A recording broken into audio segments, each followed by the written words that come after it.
بسم اللہ الرحمن الرحیم۔ ناظرین، ہندوستان کے مغل بادشاہ جلال الدین محمد اکبر نے 999 ہجری بمطابق 1581 عیسوی میں دین الہی جاری کیا۔ دین الہی میں کون سے عقائد و نظریات تھے، ان کا ذکر کرنے سے پہلے مناسب معلوم ہوتا ہے کہ اس کے دین الہی کا کچھ پس منظر بیان کیا جائے۔ ناظرین، اکبر کے باپ نصیر الدین محمد ہمایوں نے اپنے بیٹے کی تعلیم و تربیت کا اچھا انتظام کیا، لیکن اکبر نے تحصیل علم میں کوئی دلچسپی نہ لی۔ اس کی زیادہ تر توجہ کھیل تماشوں، کبوتر بازی اور شکاری کتے پالنے پر رہی۔ یوں وہ تعلیم سے بے بہرہ ہی رہا، تاہم اس کی ذہانت و فطانت کمال کی تھی اور اس کے ساتھ ساتھ زبردست قوت حافظہ کا مالک تھا۔ 1556 عیسوی میں باپ کی موت کے بعد اکبر تخت نشین ہوا۔ اکبر اپنی ابتدائی زندگی میں ایک راسخ العقیدہ مسلمان تھا، صوفیاء کرام سے گہری عقیدت رکھتا تھا اور خاص کر سلطان الہند حضرت خواجہ معین الدین چشتی اجمیری رحمۃ اللہ علیہ سے گہری عقیدت رکھتا تھا۔ ہر سال اجمیر جاتا تھا، کوئی مہم یا خاص مراد پوری ہوتی تو وہاں نیاز تقسیم کرتا تھا۔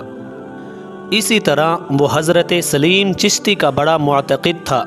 اس نے اپنے بیٹے جہانگیر کا نام اسی نسبت سے سلیم رکھا تھا۔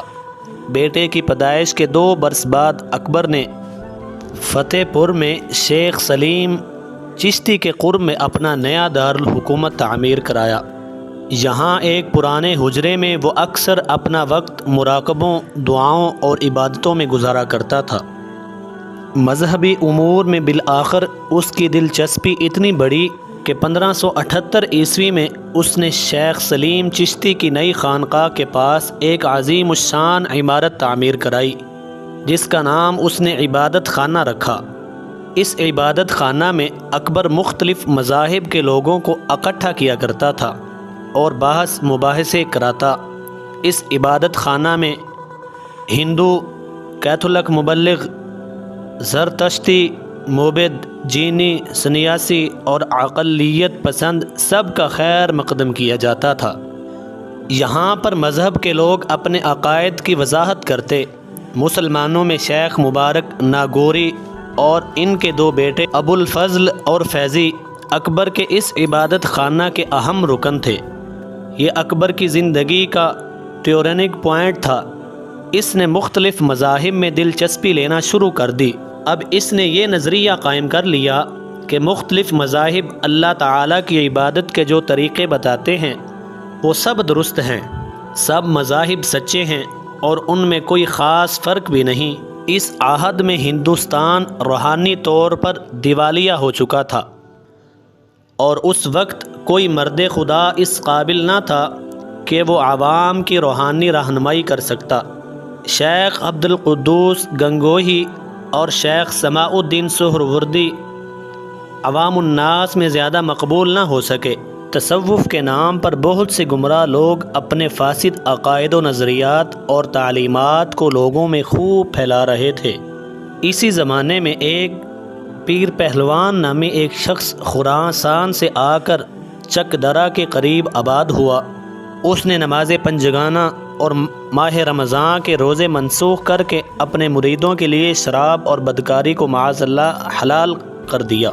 اسی طرح کے لوگوں میں ایک پیر روشن نامی شخص تھا۔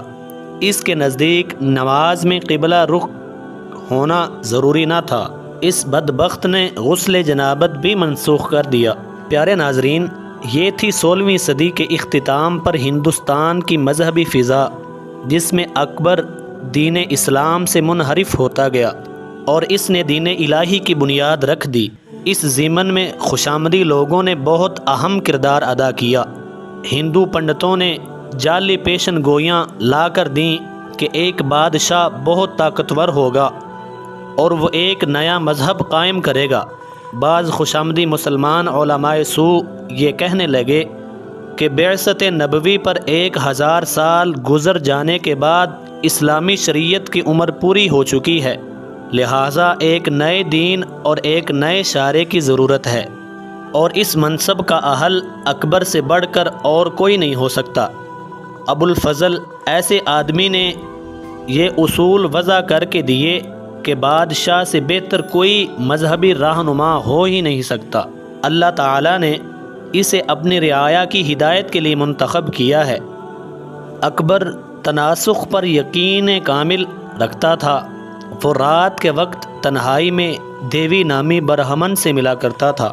یہ وہی شخص تھا جس نے بادشاہ کو آفتاب اور ستاروں کی پوجا کی تعلیم دی تھی۔ ان بدبختوں کے زیر اثر اکبر نے ہندوؤں کی بہت سی رسومات اپنا لی تھیں۔ اس کے محل میں راکھی، دیوالی، بسنت کے تہوار بڑی شان و شوکت سے منائے جاتے تھے۔ وہ کبھی کبھی ہندوؤں کی طرح اپنے ماتھے پر ٹکا بھی لگا لیتا تھا۔ ان وجوہات کی بنا پر ہندو اسے اپنا حکمران ہی سمجھتے اور جگت گرو کہہ کر اسے مخاطب کیا کرتے تھے۔ ہندوؤں کو خوش کرنے کے لیے اس نے جزیہ معاف کر دیا اور ان کو بھی مسلمانوں کے مساوی حقوق دے دیے۔ عام ہندوؤں کی طرح بادشاہ اکبر بھی بدھ کے دن گائے کا درشن کرنا خوش قسمتی خیال کرتا تھا۔ اس کے علاوہ مختلف ہندو تہواروں پر بھی وہ گائے کی زیارت سے مشرف ہوا کرتا تھا۔ ایک بار گجرات میں سورت کے قریب اس کی ملاقات مشہور پارسی رہنما مہرجی رانا سے ہوئی۔ اکبر نے اس سے اپنے دربار میں آنے کی دعوت دی۔ یہاں دربار میں وہ اکثر مباحثوں میں حصہ لینے لگا۔ اب اکبر آفتاب پرستی کے علاوہ آگ کی تعظیم بھی کرنے لگا۔ بہت سے لوگوں کو یہ شبہ ہوا کہ اکبر نے اب پارسی مذہب اختیار کر لیا ہے۔ اکبر نے یہ حکم جاری کر دیا کہ شام کے وقت جب دربار میں چراغ جلائے جائیں تو سب درباری احتراماً کھڑے ہو جایا کریں۔ شاہ ولی اللہ دہلوی لکھتے ہیں کہ اکبر ملحد ہو چکا تھا۔ اس نے زندیقوں جیسے طور طریقے اپنا لیے تھے۔ اکبر پادریوں کی باتوں کو بھی بڑے ذوق و شوق سے سنا کرتا تھا۔ پادریوں کو پختہ یقین ہو گیا کہ وہ بہت جلد عیسائی ہو جائے گا۔ اکبر نے اپنے مملکت میں گرجے بنانے کی عام اجازت دے دی۔ جب آگرہ میں پہلا گرجا تعمیر ہوا تو اکبر خود وہاں پہنچا اور عیسائیوں کے ساتھ عبادت میں شریک ہوا، اور اس نے اپنے بیٹے شہزادہ مراد کو حکم دیا کہ وہ پادریوں سے انجیل کی تعلیم حاصل کرے۔ اکبر کی ہندو بیویاں گائے کی پوجا کرتی تھیں، اس لیے اس نے گائے ذبح کرنے پر پابندی لگا دی۔ گائے کے گوبر کا احترام کرنے لگا اور دوسروں کو بھی احترام کرنے کا حکم دے دیا۔ اس نے درباریوں کو حکم دیا کہ معاذ اللہ ماہ رمضان میں اس کے سامنے کھایا پیا کریں۔ اس نے کئی مساجد کو گرا کر وہاں مندر بنانے کا حکم دیا۔ کلمہ طیبہ میں رسول اکرم صلی اللہ علیہ وسلم کا نام مبارک حذف کرا دیا۔ شاہی محل میں یہ کلمہ پڑھنے کا حکم جاری کیا، لا الہ الا اللہ اکبر خلیفۃ اللہ معاذ اللہ۔ اس نے دوسری شادی پر بھی پابندی لگا دی۔ اس نے یہ حکم جاری کیا کہ عربی اور علوم اسلامیہ کے بجائے ریاضی، فلسفہ اور طب ایسے مضامین کی تعلیم دی جائے۔ 12 سال سے کم عمر کے بچوں کے ختنہ پر پابندی لگا دی۔ اس نے ایسے سکے بنانے کا حکم دیا جن پر رام چندر کی تصویریں تھیں۔ اکبر کے حکم سے شاہی دربار کے قریب ایک شراب خانہ کھولا گیا۔ یہاں مسلمانوں کو شراب نوشی کی ترغیب دی جاتی تھی۔ اکبر نے شیطان پورہ کے ناموں سے طوائفوں کی ایک الگ بستی قائم کروائی۔ اس نے کزن میرج پر پابندی لگا دی۔ اکبر جوا کی بھی حوصلہ افزائی کرتا۔ جواریوں کو جوا کھیلنے کے لیے سرکاری خزانے سے باقاعدہ قرض دیا کرتا تھا۔ اکبر لوگوں کو مرید کیا کرتا۔ جو شخص اس کا مرید ہوتا تھا اسے چیلا کہتے تھے۔ جب اس کے چیلے آپس میں ملتے تھے تو سلام مسنون کے بجائے ایک چیلا اللہ اکبر کہتا تو دوسرا اس کے جواب میں جل جلالہ کہا کرتا تھا۔ اسلام میں مردوں کو ریشمی لباس پہننے سے منع کیا گیا۔ سونے اور چاندی کے برتنوں میں کھانا بھی ممنوع کیا گیا۔ اکبر نے حکم جاری کیا کہ مرد ریشمی لباس پہنیں اور سونے چاندی کے برتنوں میں کھانا کھائیں۔ وہ خود بھی سونے چاندی کے برتنوں میں کھانا کھایا کرتا تھا۔ اسلام دشمنی کی وجہ سے اس نے سن ہجری کا استعمال چھوڑ کر اس جگہ ایرانی سن رائج کیا۔ اکبر کے ان احکامات کو دیکھ کر آسانی سے اندازہ ہو سکتا ہے کہ اسے اسلامی تعلیمات سے کس قدر دشمنی تھی۔ وہ ایک ایک کر کے تمام اسلامی شعائر مٹانا چاہتا تھا۔ اپنے عہد حکومت تک اسلامی شعائر کو مٹانے میں وہ کافی حد تک کامیاب بھی رہا۔